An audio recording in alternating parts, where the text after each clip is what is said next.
Hi Mike, how are you? Hi Marty, I'm great, how are you? I'm so excited. So I just watched you on Drag Race on Monday, and you know I love a good, like, dramatic, shade-throwing TV show, so did you have fun on that? Oh, I did. It was a lot of fun. I mean, I love doing, I love working with RuPaul, and of course I love doing Drag Race, and, but this season, they really took it up several notches. So yeah, it's like... Yeah, this show just keeps growing and growing. I'm so, like, thrilled to be part of such a great pop culture, historical. So we're gonna get personal. What was your coming out? What is your coming out story? I can tell you what led up to my coming out. I grew up in the suburbs of Montreal in a very blue collar, francophone, sort of Catholic community, and it was not a very tolerant community at all, and I used to have the crap kicked out of me at school pretty much on a regular basis because of the fact that, I used to hang out with the girls and play, like jump rope with the girls, and I never, I wasn't very athletic, and so, of course I used to get fag beat downs pretty regularly. So it was really rough. It was really rough growing up where I did. And, as a result of that, I was always very terrified to come out because, I thought, if this is what I'm getting on the speculation that I'm gay, imagine if I What's it going to be like when you're actually out? Yeah, so they're gonna murder me. I think that's so scary as a kid. In my last video, I talked about how, like, I felt more comfortable hanging out with the girls, and, like, that's where I fit in, and it's like that, and then I think as a kid, it's, like, hard to figure out, like, where do you place yourself? Like, because even the girls are kind of like, well, why are you... We like you, but why are you hanging out with us? Like, why are you playing soccer or something, I never felt safe anywhere, to be honest with you. And then, so that created, like, these feelings of deep-rooted fear of, coming out. I mean, the thought of coming out never, I thought, okay, I'm gonna figure out a way to repress this for my entire life, but, as soon as I hit 15, I was like, oh my God, I cannot repress this. So, but, by the time I was 17, I couldn't contain it. There was something about me specifically that I just couldn't contain it any longer, and I had to. So I came out to my friends, and because I knew the group of friends that I had when I was 17, were very progressive, and Montreal was very progressive, and we used to all go out to clubs and stuff. At 17? Oh yeah. Oh, you're rowdy. Okay. Yeah. Oh yeah. We started in Montreal. Like we were going to bars at much earlier than that, which I don't advocate. You don't condone. I don't advocate, and I don't condone. But I had no guidance. I had nowhere to go. I had nowhere to turn. I needed to feel like I belonged somewhere. That outlet, like that, like the feeling of acceptance from other people, I guess, right?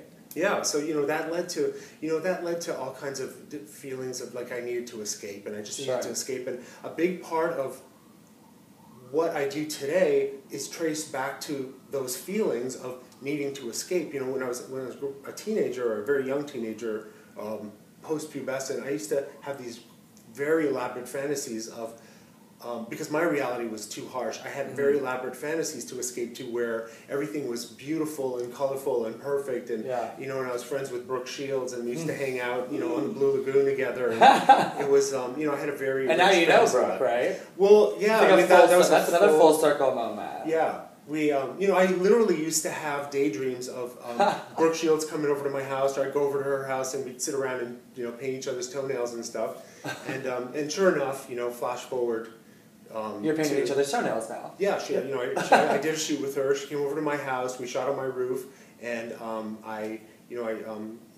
literally she was having her nails done, in my. Isn't that great? That's like a fantasy, like, coming true, like your childhood fantasy, like, and I love that because it's kind of like one of those things, which is kind of like the message we want to get across is like, if you just stay true to who you are, you can, like, really do anything. Well, you can live your dream. You can do anything you want if you just, like, stay true and exactly, and trust the process. That's I love that story because it's a direct. People always say it gets better, and and it's hard for young people to really wrap their heads around how is it going to get better? How is this going to get better for me? Right now, life is such hell for me. How is it going to get better? Well, that story to me is like a direct way. I used to visualize and feel it, like that I was hanging out with Brooke Shields and all her friends, and we'd go to Studio 54, and it was awesome. And I literally made it manifest. That, like, you know, I put one foot in front of the other and made it all happen. And you know, my life is really wonderful now, and I'm so grateful that. You know, I'm so grateful that, you know, I had some.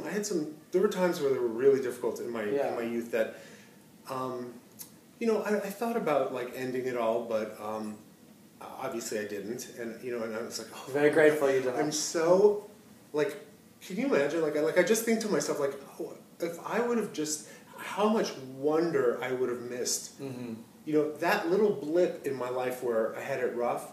It was a short period of time that doesn't even compare to all the rest of the wonderful stuff that I've had the great pleasure of experiencing, and I continue to experience. I think it's important. Like, I remember when I was in high school, I went to a Catholic high school, and I remember that whole just like feeling like, oh my God, is this like what it's gonna be like? Like, this is like, it's so hard. Like, I'm like the only gay kid in this school, like 2,000 like white Catholic suburban kids, and it's like, what am I?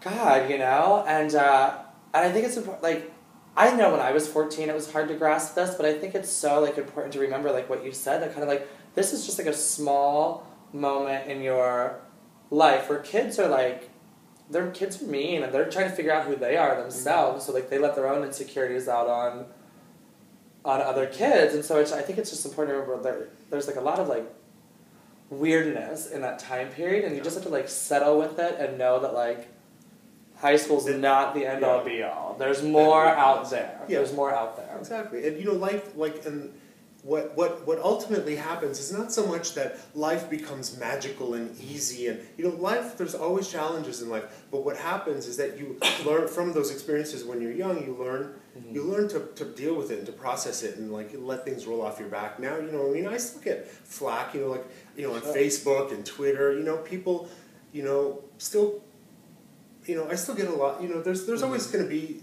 bullies out there. There's always going to be a bully out there. Always. No matter what you do, you could be Mother Teresa and somebody's going to criticize you. Somebody's going to bully poor old Mother Teresa. But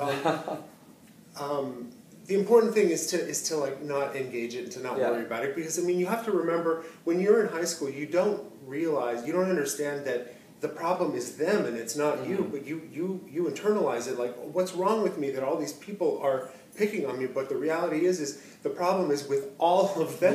You know, they all have insecurities, they all have fears, they all have... Well, that's why people become bullies anyway, is because of their own crap they have going on, and they let their aggression out on other people to make themselves feel better, you know? So what was your family like? What was your family like when you came out? How was that? I came out to my friends when I was 17, but I didn't come out to my family until I was 25. Like, I felt like there was no real reason, because I actually left home when I was 20. Did you come to New York? I left home when I was 19, and I moved to Europe, and then, and then I moved back to Montreal, but I wasn't living at home, so I never really felt that, you know, I still was afraid of the rejection and all of that, so I never really came out to my parents until...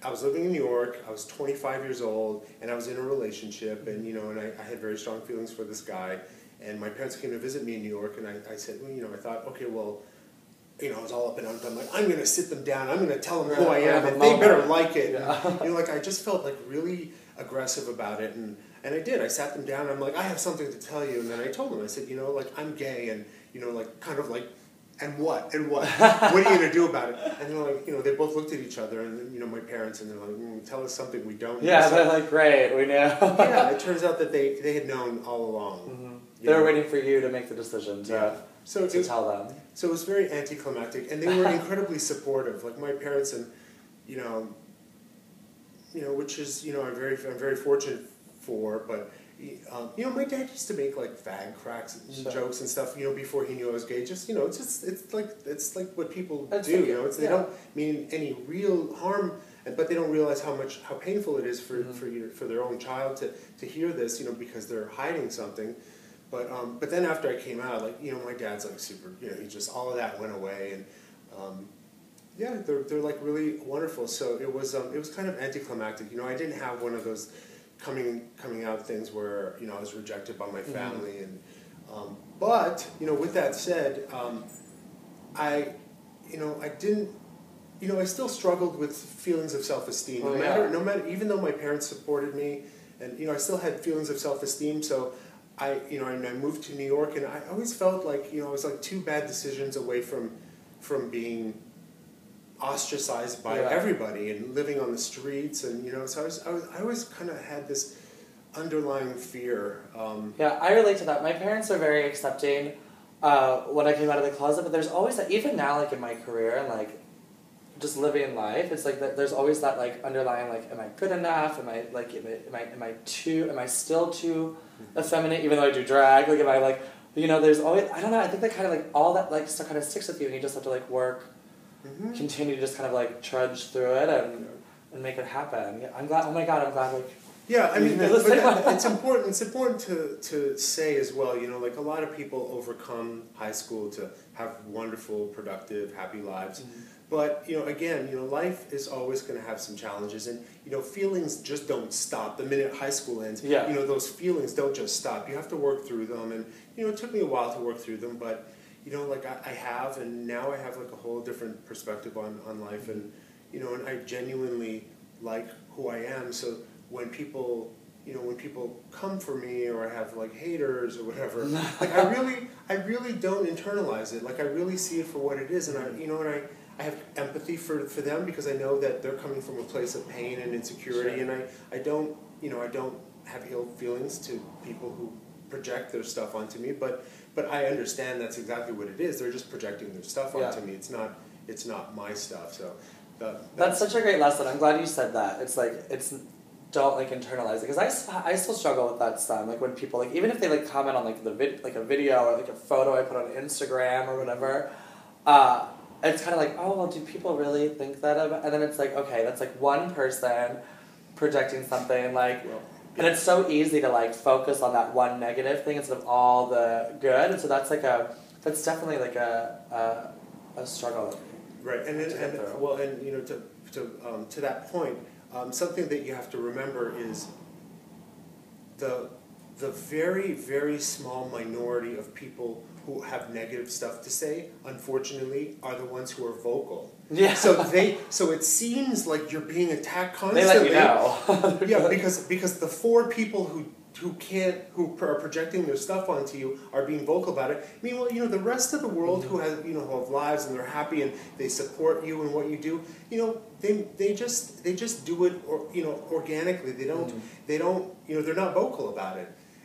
Well, and it all goes back to those feelings of like insecurity, like that I was 2 decisions away from being homeless. That's why Ali Forney really resonates with me, because I could have very easily have made the wrong decision, went down the wrong road, and I could have ended up in a much different place. And I have a lot of like I feel like I just made it by the skin of my teeth, and so I feel really like I have a lot of like compassion for people who didn't quite make it and who may need a helping hand to to get over the hump. So that's what Ali Forney does, is they help people get over the hump, and I support them as much as I possibly can, because that could have been me. And check out Mike on Twitter. We'll post a link, and check out my new app, Pretty Masculine, on iTunes. Pretty Masculine on iTunes, and you have a book out too. I went to your book launch. Well, the app is digital manifestation of the book. I put the book out last year, and I did a small run, and it sold out.